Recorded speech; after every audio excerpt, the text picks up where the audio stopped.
A billionaire CEO bets another mogul that he can survive for a year without his wealth, unaware that this bet would change his life forever. The crystal chandeliers cast a warm glow over the glittering crowd gathered in the ballroom of the Ashford Hotel. It was the kind of exclusive event where tuxedos and evening gowns concealed ruthless ambition, and champagne glasses were raised not in celebration but as subtle displays of power. Nathan Caldwell, billionaire CEO of Caldwell Industries, stood near the center of the room, his broad shoulders draped in a custom-tailored suit that whispered of understated opulence. Nathan swirled his glass of scotch as he surveyed the room, a faint smile playing on his lips. He was in his element here. Deals were sealed with handshakes and glances, alliances forged over hors d'oeuvres worth more than most people's monthly salaries.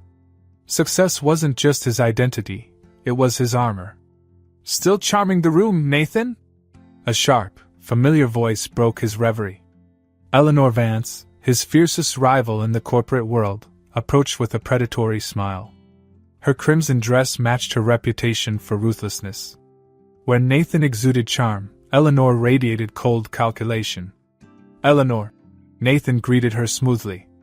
"What brings you to my corner of the jungle? Come to admire the king of the savannah?" Eleanor smirked. "Oh, I'm always fascinated by how the mighty stay so convinced of their invincibility. But I couldn't help overhearing your little lecture about how hard work and determination are the sole keys to success." Nathan shrugged, unbothered. "It's true. That's how I got here. No handouts. No shortcuts." She raised an eyebrow. "No shortcuts? You honestly believe you'd have made it this far without the golden parachute of privilege? The wealth you inherited might not have been billions, but it was enough to keep you from ever truly failing." His smile tightened. "I built Caldwell Industries from the ground up. Every cent of my success was earned. And every cent of your failure cushioned by the fact that you've never had to worry about losing the roof over your head." Eleanor shot back. "You preach about grit, but you've never tasted desperation, Nathan. You don't know what it's like to choose between feeding your family or paying the rent." Nathan's jaw clenched. "I know plenty about hard work, Eleanor. Don't confuse my success with luck." She leaned closer, her voice a low, taunting murmur. "Then prove it." He frowned. "What are you suggesting?" Eleanor took a step back, her voice loud enough to draw the attention of the nearby guests. "I'm proposing a wager. 1 year. You give up your wealth, your connections, everything. Live as an average person, no safety net, no private jets, no cushy corporate office. Prove that your so-called determination can still get you through." The crowd around them fell silent, drawn to the challenge like moths to a flame. Nathan's competitive streak flared, his pride unwilling to back down in front of an audience. "And if I do?" he asked, his voice steady. "If you last the year without breaking the rules," Eleanor said, "I'll publicly admit that you're right, that wealth doesn't matter as much as grit. But if you fail, Caldwell Industries is mine. All of it." Gasps rippled through the crowd. The stakes were astronomical, but Nathan didn't flinch. His pride burned hotter than the fear of losing. He extended his hand. "You have a deal." Eleanor's smile widened, a glint of triumph in her eyes as she clasped his hand. "Oh, this is going to be fun." A week later, Nathan sat in a nondescript conference room with his legal team and Eleanor. The terms of the bet were laid out in exacting detail. Nathan would assume a new identity, Nick Calwell, and start with a modest amount of savings, equivalent to what an average middle-class worker might have. He would be relocated to a small town where no one knew him, working a blue-collar job. He could not access his fortune, use his name, or rely on his connections. Eleanor's lawyers added clauses to ensure compliance. Any attempt to cheat or quit early would result in Eleanor gaining control of Caldwell Industries. "Still sure about this, Nathan?" Eleanor asked as she reviewed the final document. "You can back out now. I'll even let you keep your dignity." Nathan smirked. "I hope you're ready to eat your words. A year from now, you'll be writing me an apology." The lawyers exchanged glances, their expressions unreadable. The stakes were colossal, but for Nathan, This was about more than money. It was about proving Eleanor, and everyone who doubted him, wrong. With a flourish, he signed the contract. Eleanor followed suit, and the deal was sealed. The transition was swift and jarring. One day, Nathan was dining at a Michelin-starred restaurant. The next, he was standing in a sparsely furnished apartment in the fictional town of Willow Creek. The walls were bare, the furniture cheap and utilitarian. A worn couch and a small dining table were the only pieces in the main living space. The fridge hummed faintly, its contents limited to basic staples. Nathan dropped his single suitcase onto the couch and looked around, his jaw tightening. This was his life now, at least for the next year. The following morning, he reported to his new job at a distribution warehouse. The fluorescent lights buzzed overhead as he was handed a reflective vest and a clipboard. The foreman, a gruff man named Hank, barely looked up from his paperwork. "Caldwell, right?" Hank said, his tone indifferent. "You're on the loading dock. Don't mess up." Nathan resisted the urge to correct Hank's curt tone. He wasn't the CO here. He was just another worker. The realization stung more than he expected. The work was physically demanding and monotonous. By the end of the first day, his muscles ached, and his shirt was soaked with sweat. As he walked home, he passed a row of modest houses, children playing in yards, and couples chatting on porches. For the first time in years, Nathan felt invisible. That night, he stared at the ceiling, his mind racing. The year ahead felt impossibly long, and doubts crept in. Had he underestimated the challenge? Was Eleanor right about him? But his pride refused to let him entertain those thoughts for long. This wasn't just a test of his resilience, it was a chance to prove, to himself and the world, that his success wasn't just luck or privilege. He would endure. He would win. The bet had begun, and there was no turning back. Nathan woke the next morning to the faint hum of traffic outside his window. The cheap mattress creaked as he shifted, the springs digging into his back, a sharp contrast to the plush luxury he was used to. Sunlight filtered through the thin curtains, casting a dull glow over the cramped, sparsely furnished apartment. This was no penthouse overlooking the city skyline, but he reminded himself it was temporary. 1 year. Just 1 year. His body still ached from the first day at the warehouse. Every muscle screamed in protest as he swung his legs over the side of the bed. He glanced at the small, dented alarm clock on the bedside table. The red digits blinked at him, 5:45 a.m. His shift started in an hour, and he needed to catch the bus. The bathroom mirror reflected a version of himself he barely recognized. His normally polished appearance was replaced with stubble and dark circles under his eyes. Nathan splashed cold water on his face and took a deep breath. This was part of the challenge, part of proving Eleanor wrong. He could handle it. He had to. The bus stop was a few blocks away. The early morning air was brisk, and Nathan pulled his thin jacket tighter around him. He watched as people shuffled toward the stop, nurses in scrubs, construction workers with coffee thermoses, and a mother balancing a baby on her hip while keeping a toddler close. It struck him how different their lives were from his. Or rather, how different they had been until now.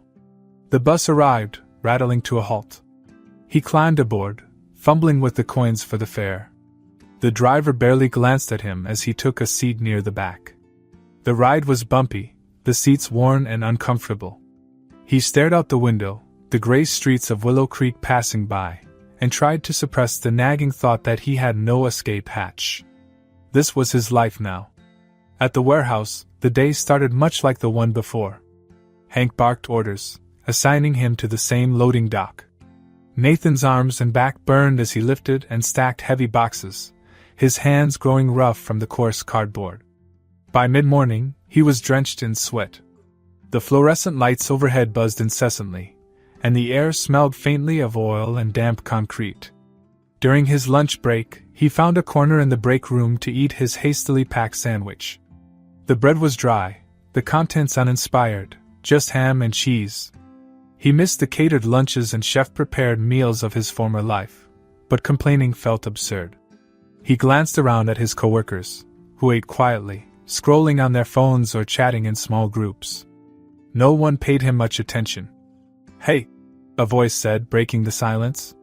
Nathan looked up to see a wiry man with a mop of unruly hair sitting across from him.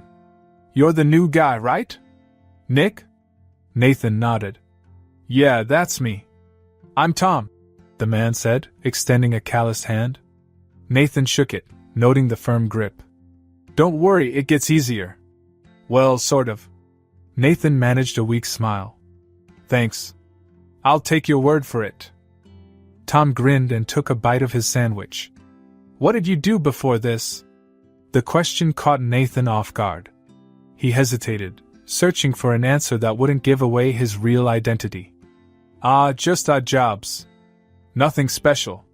Tom shrugged, accepting the answer without pressing. "Well, stick with it. Hank might seem like a jerk, but he's all right once you prove yourself." The rest of the day dragged on, the hours marked by the steady rhythm of the conveyor belts and the echo of shouted instructions. By the time Nathan clocked out, his legs felt like lead. He caught the bus home, sinking into his seat with a weary sigh.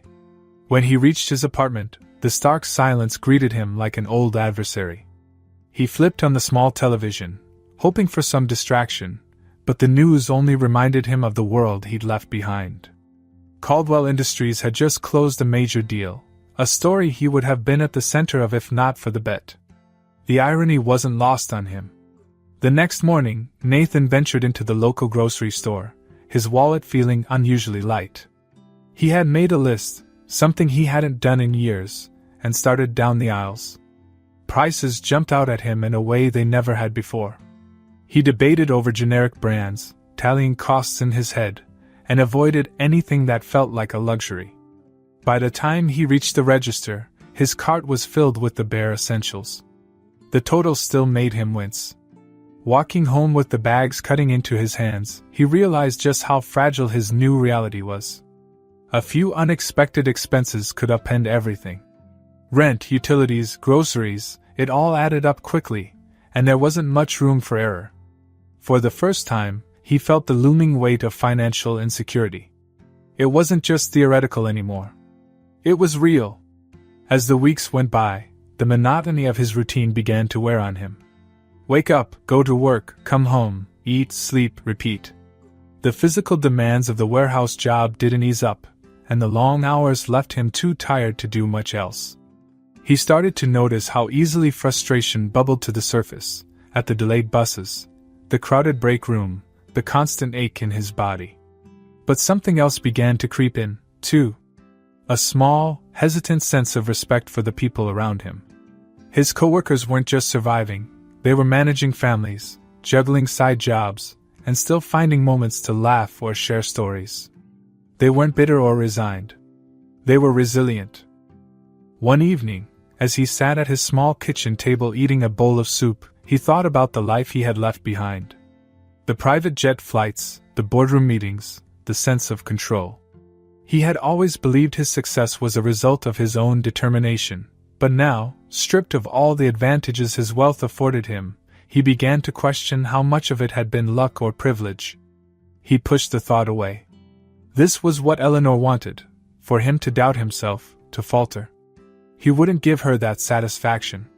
Still, as he looked around his modest apartment, the shadows of doubt lingered, gnawing at the edges of his resolve. For the first time, Nathan wondered if surviving a year without his wealth would cost him more than he had anticipated. Nathan's routine slowly began to settle into something resembling normalcy. The physical aches of warehouse work dulled as his body adjusted, though the mental fatigue of endless monotony lingered. Each day blurred into the next, but despite the grind, something unexpected began to shift in him. He had started noticing the people around him, their stories, their struggles, and the quiet resilience that drove them forward. It was during one of these monotonous evenings, as he trudged up the apartment stairs with groceries in hand, that he met Emily. Her door creaked open just as he reached the landing, and a small boy, no older than 6, darted out with a toy plane clutched in his hands.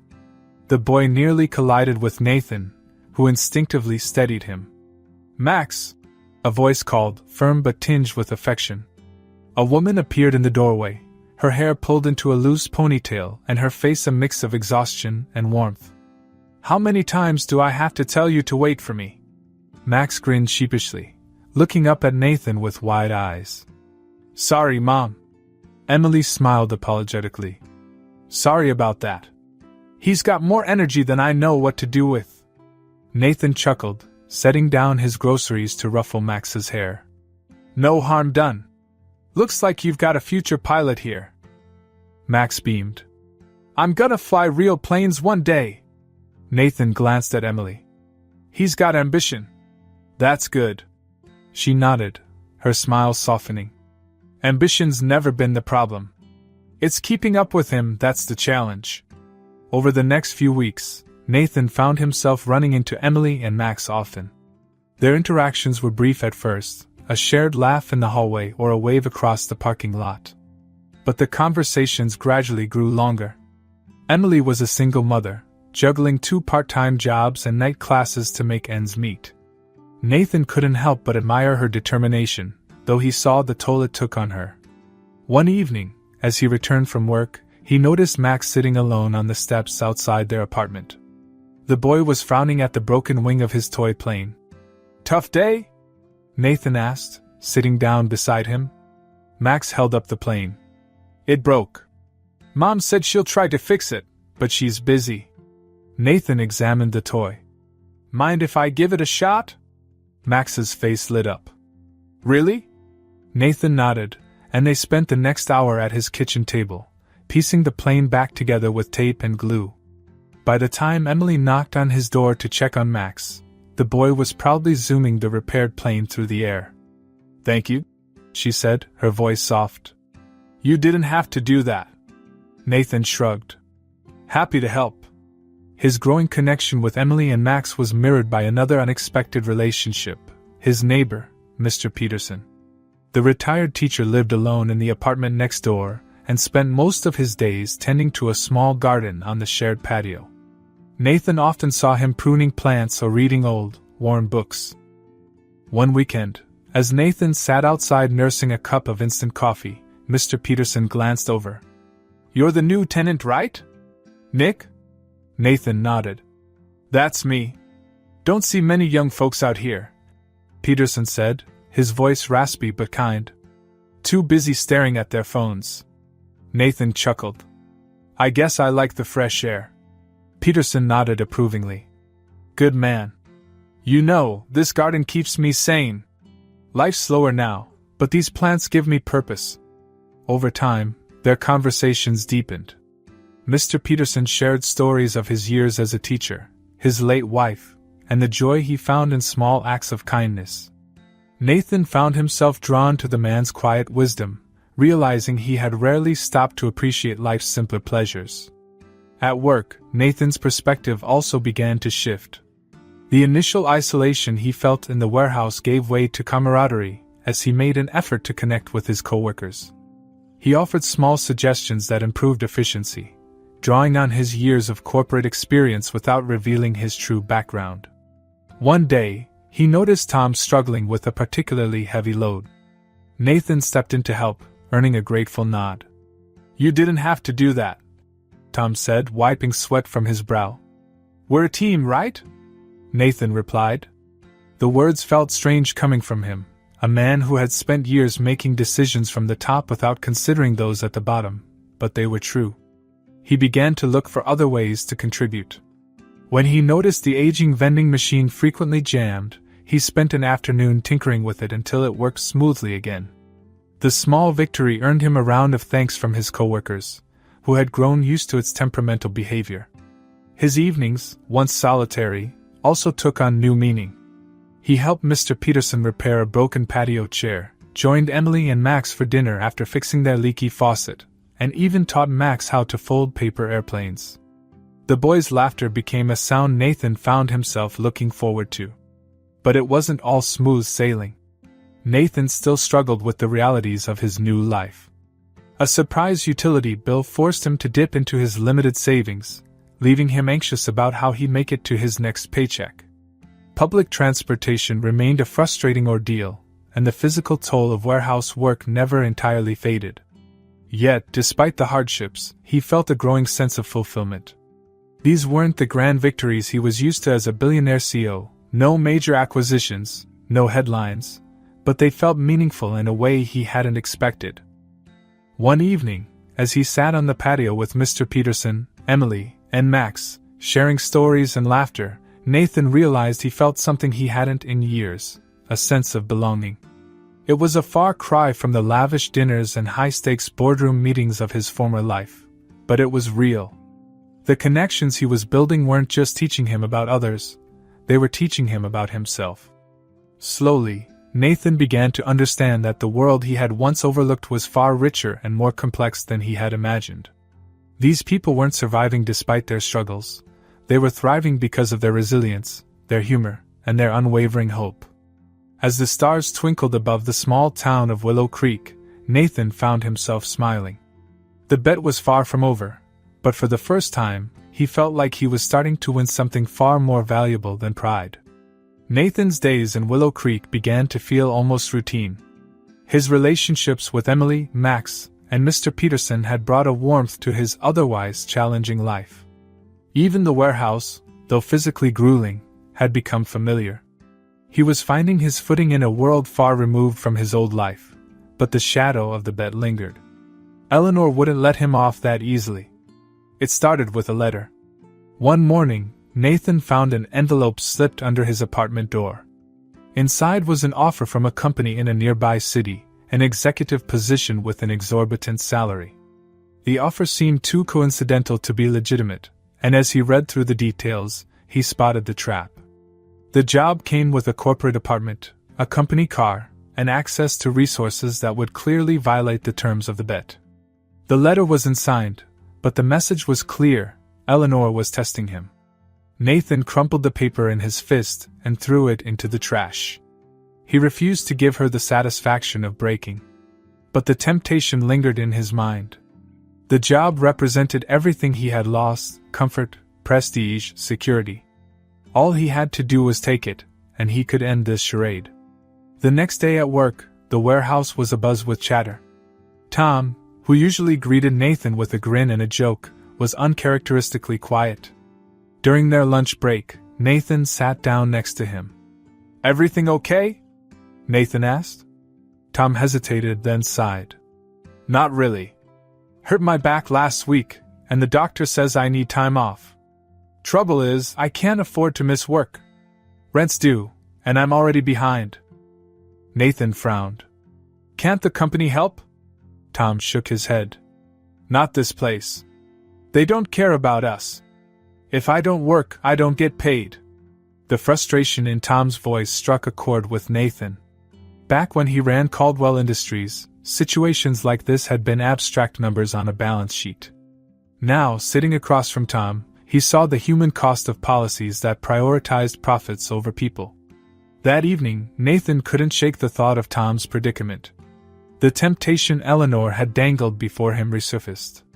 The luxury job offer could solve Tom's problem and secure Nathan's own future. No one would have to know. But the moment the thought crossed his mind, he dismissed it. Accepting the job would mean forfeiting the bet and, worse, proving Eleanor right. Instead, he looked around his apartment, searching for a solution. His gaze fell on the watch sitting on the kitchen counter, a sleek, understated timepiece gifted to him when he closed his first major deal at Caldwell Industries. It was one of the few items he'd been allowed to keep when he started the bet, and though its monetary value paled in comparison to his old life, it held immense sentimental worth. Nathan picked it up, running his thumb over the smooth face. Selling it would sting, but it could help Tom avoid eviction.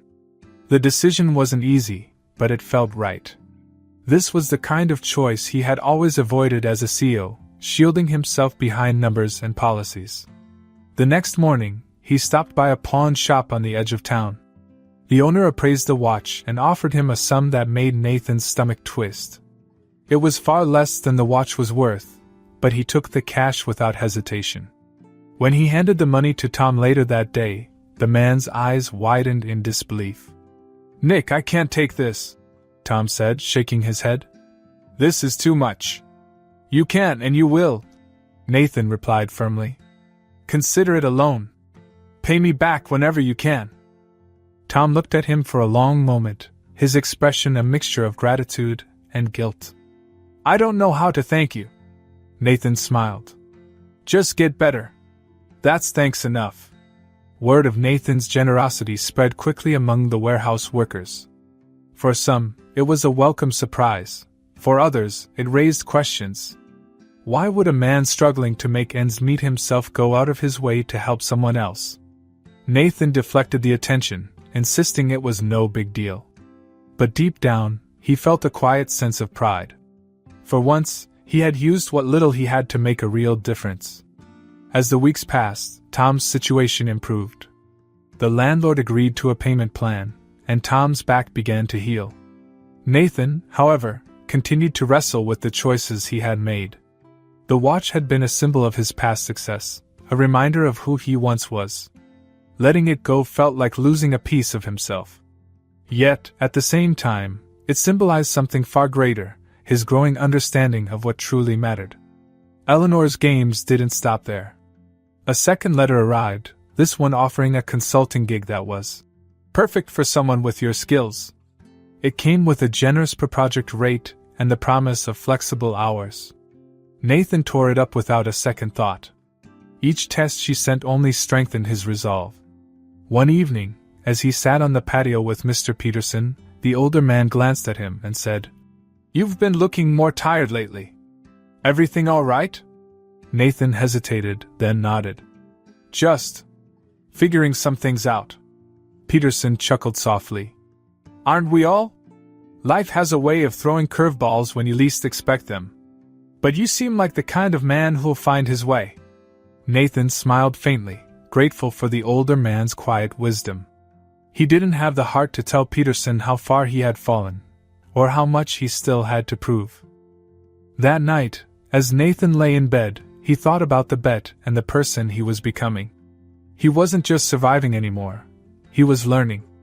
The Nathan Caldwell who had entered this challenge was a man of pride and privilege, blind to the struggles of those who worked for him. But the man he was becoming, Nick Caldwell, was someone he could respect.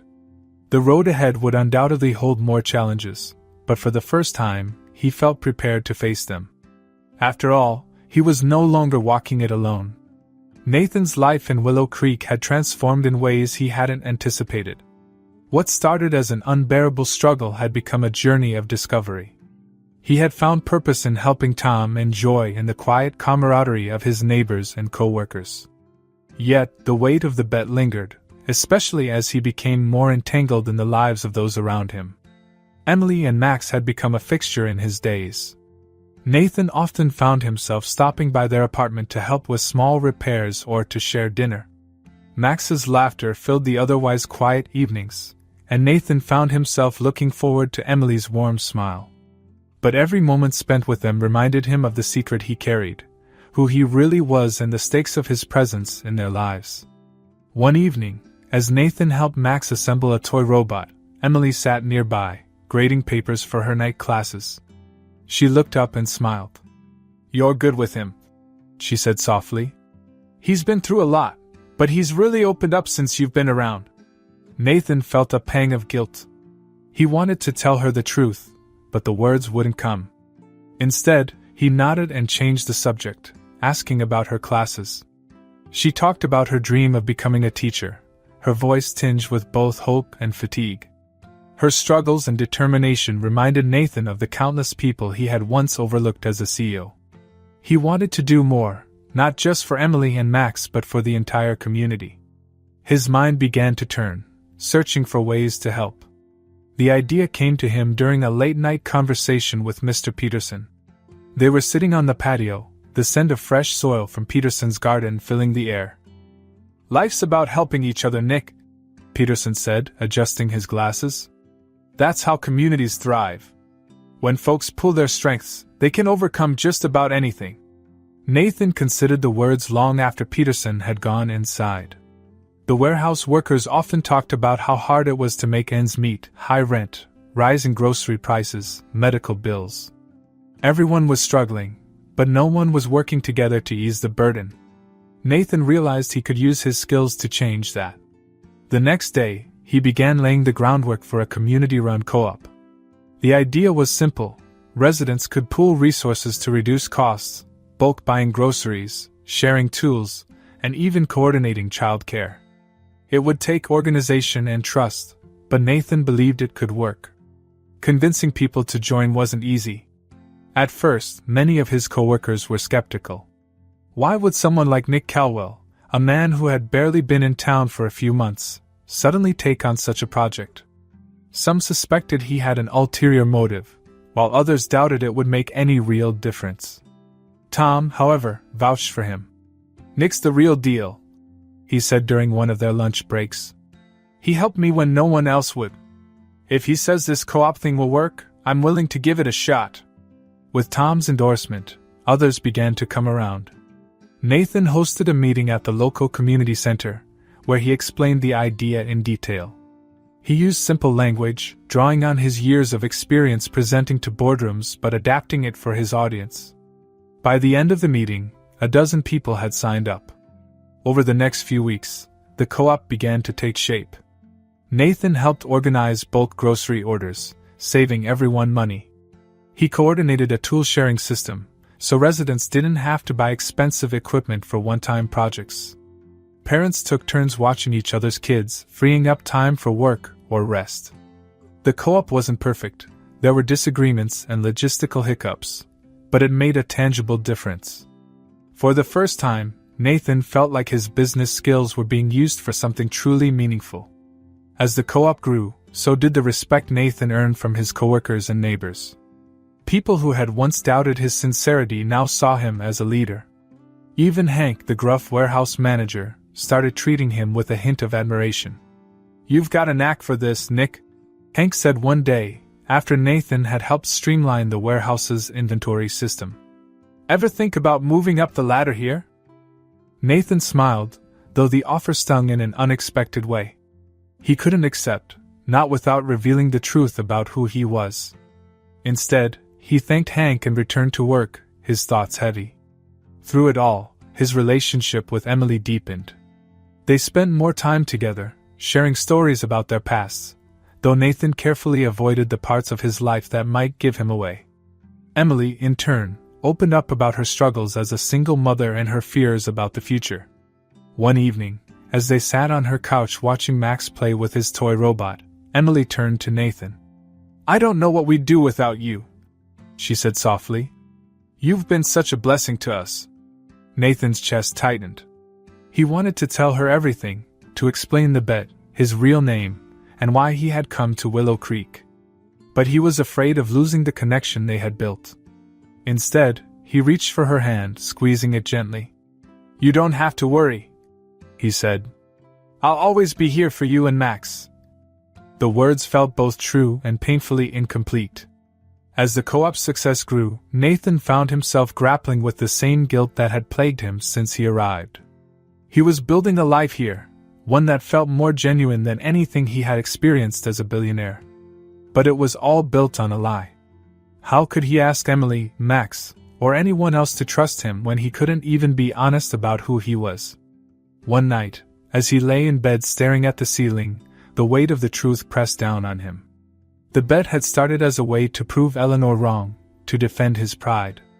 But now, it was about so much more. He wasn't just surviving without his wealth, he was learning what it meant to truly live. And yet, the question lingered, when the year was over, what would remain?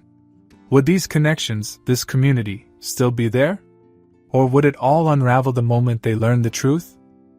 Nathan didn't have an answer. All he knew was that, for now, he had to keep going. One step at a time. One day at a time.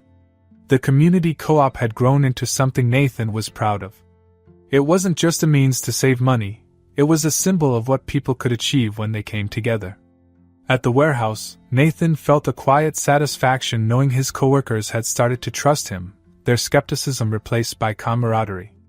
Even his relationship with Emily had deepened, though the weight of his secret grew heavier with every passing day. But Eleanor wasn't finished with him. Nathan should have expected she'd make her move soon. When the trouble started, it was subtle, A few whispered rumors among the workers, murmurs of inspections and violations. Then, one morning, the whispers turned into panic. Hank stormed into the break room, his face flushed. "Listen up, everyone," he said, his voice rougher than usual. "Corporate's sending down inspectors. There are accusations of labor violations, and they're not taking it lightly. Heads might roll." The room erupted into chatter. Nathan's stomach sank as he pieced it together. This wasn't a coincidence. Eleanor had orchestrated this. As the days went by, tension in the warehouse thickened. The inspectors arrived, poring over records and interviewing employees. Then came the first wave of layoffs. Tom was among the first to go, his face pale as he packed his belongings. "This isn't right," Tom muttered to Nathan. "I've given years to this place, and now they're just tossing us out." Nathan clenched his fists, anger bubbling beneath the surface. He knew Eleanor's fingerprints were all over this. She wasn't just targeting him, she was attacking the entire community. If she thought he'd break under pressure, she was wrong.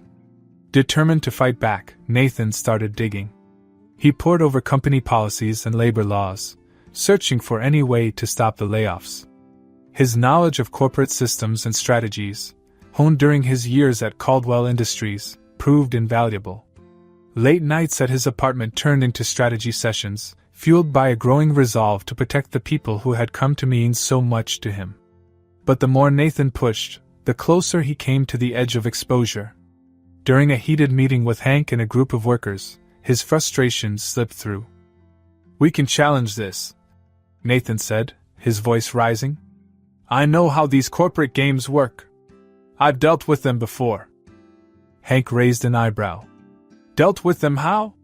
You talk like you've been in charge of a company before." The room went quiet, and Nathan froze. He backtracked quickly, blaming his knowledge on past jobs, but the seeds of doubt were planted.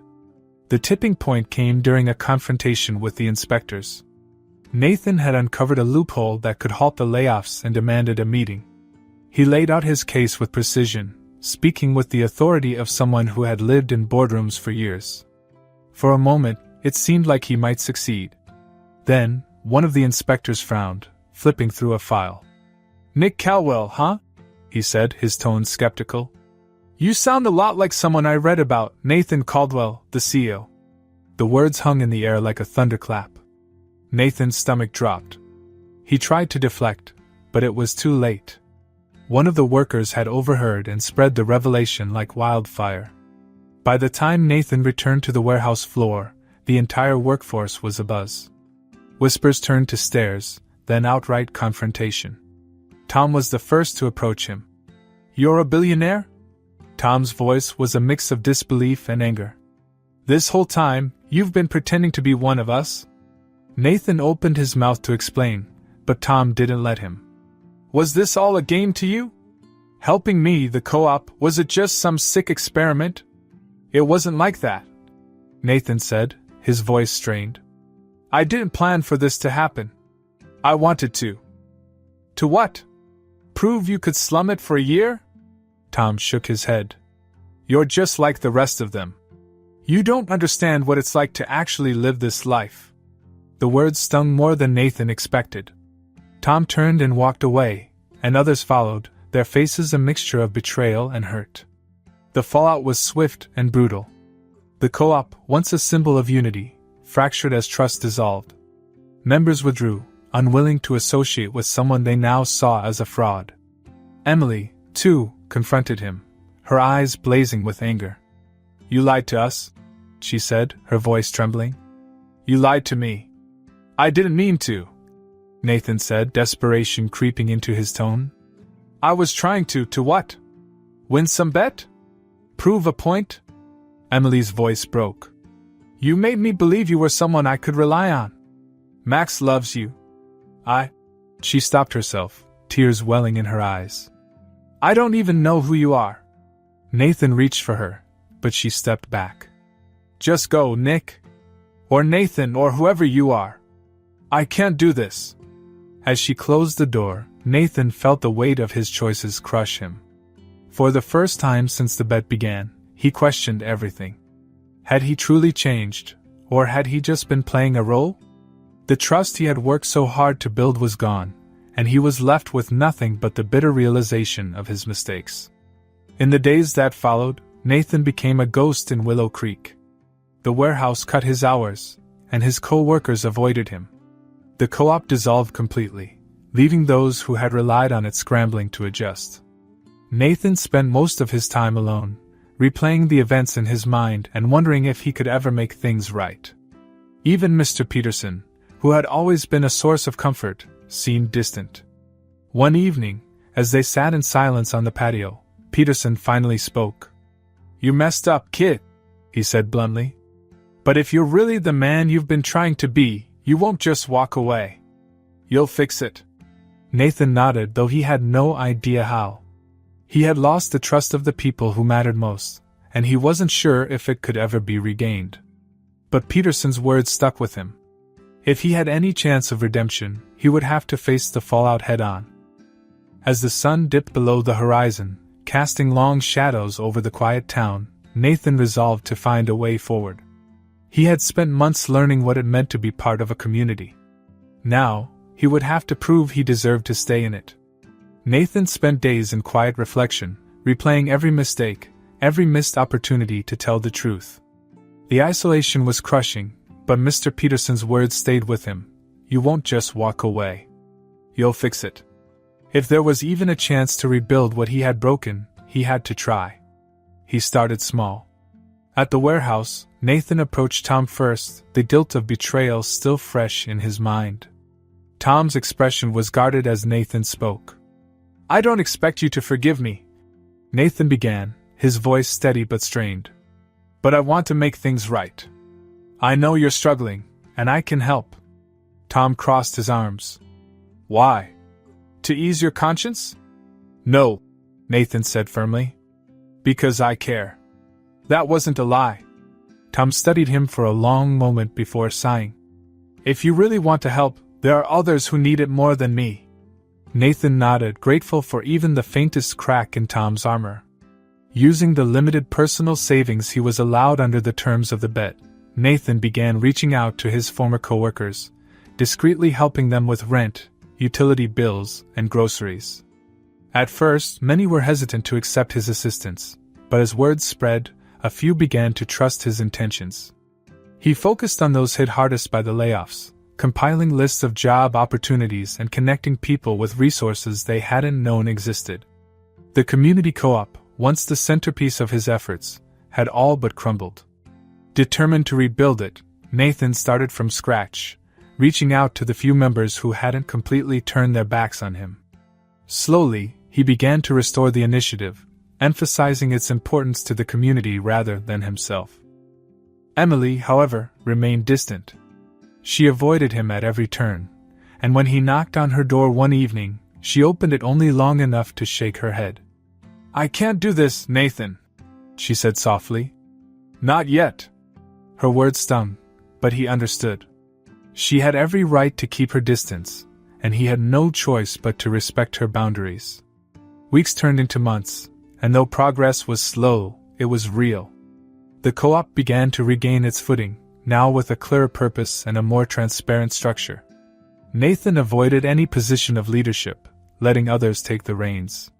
He had learned his lesson about the dangers of perceived power and manipulation. One afternoon, as he was organizing donated tools at the community center, a sleek black car pulled up outside. Nathan froze as Eleanor stepped out, her presence as commanding as ever. She entered the building, her sharp gaze sweeping over the modest setup. Well, she said, her voice dripping with amusement. "I had to see it for myself. The mighty Nathan Caldwell, reduced to running a charity co-op." Nathan stood, his posture calm. "What do you want, Eleanor?" She smirked.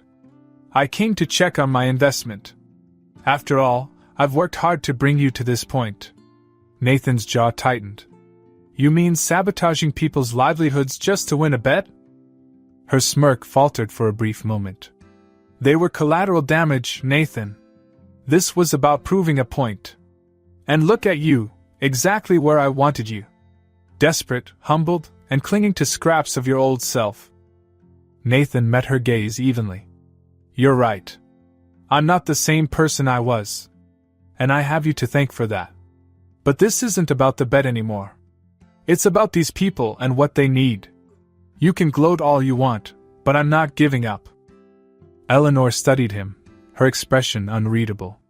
She glanced around the room, at the donated supplies, the carefully organized charts on the wall, and the faint hum of activity as a few volunteers worked in the background. You've changed, she said, her tone quieter now. I didn't think you had it in you. Nathan crossed his arms. Maybe you should reconsider what you think you know about people. Eleanor tilted her head, a flicker of something, doubt perhaps, crossing her face. Without another word, she turned and left, leaving Nathan standing alone in the center of the room. Eleanor's visit lingered in Nathan's mind. Her parting words had carried an edge of uncertainty, as if she were beginning to question the wager's purpose. It wasn't about proving her wrong anymore. It was about proving to himself that he could be the person this community needed. In the weeks that followed, the co-op grew stronger. More residents joined, pooling their resources and rebuilding the trust that had been shattered. The warehouse, still reeling from the layoffs, saw a spark of hope as some former workers found new opportunities through Nathan's efforts. Emily remained distant, but Nathan didn't push her. Instead, he focused on being there for Max, who had started dropping by the co-op after school. They worked on small projects together, and though Emily didn't join them, Nathan hoped these small moments might pave the way for something more. One evening, as the sun dipped below the horizon, Nathan sat on the patio with Mr. Peterson. The old man sipped his tea, his eyes twinkling with approval. You've done good, kid, Peterson said. Not perfect, but good. Nathan smiled faintly. I'm trying. Peterson nodded. That's all anyone can do. The rest? That's up to them. As Nathan stared out at the quiet streets of Willow Creek, he felt a strange sense of peace. He had made mistakes, big ones, but he had also learned, grown, and found a new purpose. Whatever the future held, he knew he wouldn't face it the same way he had before. For the first time in months, he allowed himself a sliver of hope. The final days of the bet crept up on Nathan quietly, the weight of their arrival settling on his shoulders. The year had both crawled and flown by, and the man who had entered Willow Creek as a wealthy CEO in disguise now felt a deep connection to the life he'd built here. The bet, once a challenge born out of pride and competition, had transformed into something far greater, a turning point in his life. When the call from Eleanor finally came, it was anticlimactic. Well, Nathan, she said, her voice as smooth as ever. You've won. I'll concede the bet, though I admit, it's been more enlightening than I expected. Nathan remained silent, unsure how to respond. He had proven her wrong, but the victory felt hollow. Winning the bet didn't change what he'd learned or undo the mistakes he'd made. It didn't repair the trust he'd broken with Emily or the others in the community. I'll leave Caldwell Industries intact, Eleanor continued, almost flippantly. But I hope you realize that what you've gained is far more than keeping your company. Don't squander it. Her words hung in the air long after the call ended. Nathan set the phone down and stared out the window of his modest apartment. His year in Willow Creek was over, but his responsibility to its people, and to himself, had only just begun. Nathan's return to Caldwell Industries was met with a mix of curiosity and surprise. His absence had been explained as a sabbatical, but few understood the true depth of his time away. Stepping into his office for the first time in a year, he felt a pang of disconnection. The sprawling city view, the polished desk, and the hum of luxury, all of it felt foreign now, as though it belonged to someone else. The first meeting with his executive team was tense. Nathan listened as they updated him on the company's operations, profits, and strategies, but his mind kept drifting to the workers, the employees who made it all possible. We've been maintaining strong margins by keeping wages competitive, one of his executives noted proudly. Nathan frowned. Competitive for whom? Are we meeting their needs, or are we just barely staying above industry standards? The room fell silent. It was the first of many such moments. Over the weeks that followed, Nathan initiated sweeping changes to Caldwell Industries. He raised wages across the board, invested in better working conditions, and established community support programs for employees and their families. The company's executives pushed back, warning of reduced profits, but Nathan held firm. "This company has done well for me," he said during one meeting, his tone resolute. "It's time it does well for everyone." He also implemented a program to support small businesses in towns like Willow Creek, places that had been overlooked by corporate America for too long. It was his way of honoring the lessons he'd learned and the people who had taught them to him. Despite the changes at Caldwell Industries, Nathan couldn't shake the feeling of unfinished business in Willow Creek. Emily's face haunted him, her voice echoing in his mind. He had hurt her and Max, and no amount of corporate reform could make up for that. One evening, he drove back to the town that had become his unlikely sanctuary. The streets were quiet, the familiar hum of life unchanged. His heart raced as he approached Emily's apartment building. The co-op was thriving again, thanks to the community's resilience, but he hadn't been a part of its recent success. He wasn't sure if he'd even be welcome. Emily answered the door cautiously, her expression unreadable. Max peeked out from behind her, his wide eyes lighting up when he saw Nathan. "Hi, Emily," Nathan said, his voice softer than he intended. "Can we talk?" She hesitated before stepping aside. Nathan entered the apartment, his eyes scanning the familiar space. Max ran to grab one of his toy robots, but Emily gently ushered him toward his room. Nathan turned to face her, the weight of everything he wanted to say pressing down on him. "I owe you an apology," he began. "For lying to you, for breaking your trust. I didn't realize how much this place, you and Max, meant to me until I almost lost it all." Emily crossed her arms, her expression guarded. "And now that you've won your bet, what happens? Do you just go back to your real life?" "I already did," Nathan admitted. "And it's not the life I want, not without making things right here." He hesitated, then stepped closer. "I came back because I'm not the same person who started that bet. I've learned what it means to be part of something bigger than myself. I want to prove that to you, to Max, to everyone here. If you'll let me." Emily's eyes softened, though her walls didn't fully come down. "You can't just say the right words, Nathan. You have to show it." He nodded. "I will. However long it takes." Nathan threw himself into the work of rebuilding trust, not just with Emily but with the entire community. He continued supporting the co-op, this time as a quiet participant rather than a leader.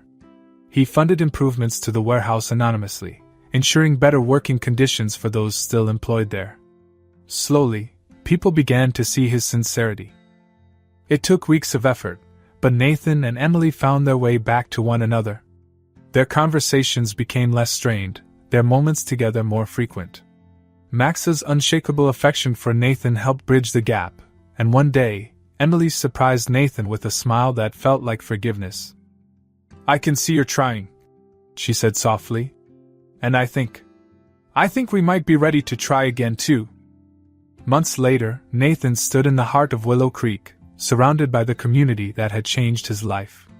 A new community center, funded entirely by him, was about to open its doors. The ribbon-cutting ceremony was simple but heartfelt, with members of the co-op, warehouse workers, and families all gathered to celebrate. As he stood on the small stage, looking out at the faces of those he had come to care for, Nathan felt a deep sense of gratitude. He didn't give a grand speech, just a few words about the power of resilience, unity, and hope. When he cut the ribbon, the crowd erupted in applause. Emily and Max stood near the front, their smiles lighting up the moment.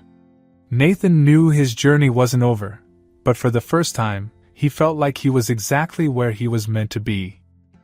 Wealth had once defined him, but now, it was just a tool, a means to make a difference. And as he stood among the people who had shown him what truly mattered, Nathan realized he was richer than he had ever been. Nathan's journey is a powerful reminder that true wealth isn't measured by dollars or possessions but by the impact we make on the lives of others. From a proud, isolated billionaire to a man who learned the value of community, trust, and purpose, Nathan's transformation shows that sometimes, losing everything is the only way to find what truly matters. So, what would you do if you had to live a year without the safety net of privilege or wealth? Could you rebuild your life from the ground up? Share your thoughts in the comments. We'd love to hear your perspective. If you enjoyed this story, don't forget to give the video a thumbs up and subscribe to our channel for more inspiring tales and thought-provoking content. And if you know someone who could use a story like this, share it with them. It might just spark a change. Thank you for watching, and until next time, keep striving to be the best version of yourself.